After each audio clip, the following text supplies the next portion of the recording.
జాతీయ ఉత్తమ నటుడు ఐకాన్ స్టార్ అల్లు అర్జున్ పై కేసు నమోదైంది. శనివారం నంద్యాల సిట్టింగ్ ఎమ్మెల్యే శిల్పా రవిచంద్ర కిషోర్ రెడ్డి ఇంటికి సతీ సమేతంగా వెళ్లారు అల్లు అర్జున్. భార్య స్నేహారెడ్డితో కలిసి శిల్పా రవి ఇంటిని సందర్శించారు. నంద్యాల ఎమ్మెల్యేగా వైసీపీ తరపున బరిలో నిలిచిన శిల్పా రవికి మద్దతు ప్రకటించారు.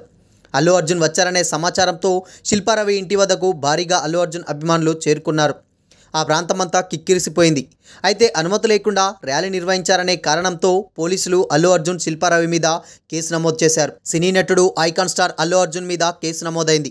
అల్లు అర్జున్తో పాటుగా నంద్యాల ఎమ్మెల్యే శిల్పా రవిచంద్ర కిషోర్ రెడ్డి పైన పోలీసులు కేసు నమోదు చేశారు.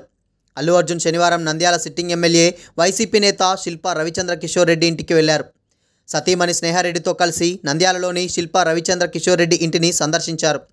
బన్నీ రాకతో నంద్యాల ఎమ్మెల్యే ఇంటి పరిసర ప్రాంతాలు కిక్కిరిసిపోయాయి. అల్లు అర్జున్ చూసేందుకు అభిమానులు భారీ సంఖ్యలో తరలివచ్చారు.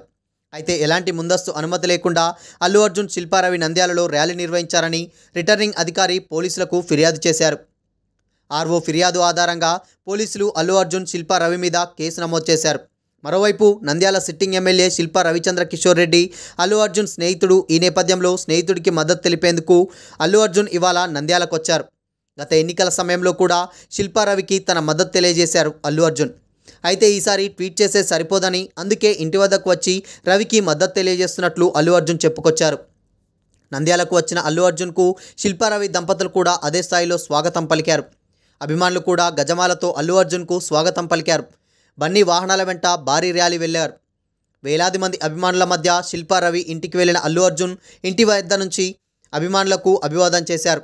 నంద్యాల అసెంబ్లీ నియోజకవర్గం విషయానికి వస్తే సిట్టింగ్ ఎమ్మెల్యేగా ఉన్న శిల్పా రవికి వైసీపీ మరోసారి టికెట్ ఇవ్వగా టీడీపీ మాత్రం సీనియర్ నేత ఫరూక్ను బరిలోకి దింపుతుంది. భూమా ఫ్యామిలీ మద్దతుతో పాటుగా మైనార్టీ ఓటు బ్యాంకు కలిసి వస్తుందనే ఆలోచనతో టీడీపీ అధిష్టానం ఫరూక్కు ఛాన్స్ ఇచ్చింది. అయితే ఎలాంటి అనుమతి లేకుండా ర్యాలీ నిర్వహించారని అల్లు అర్జున్ మీద కేసు నమోదైంది.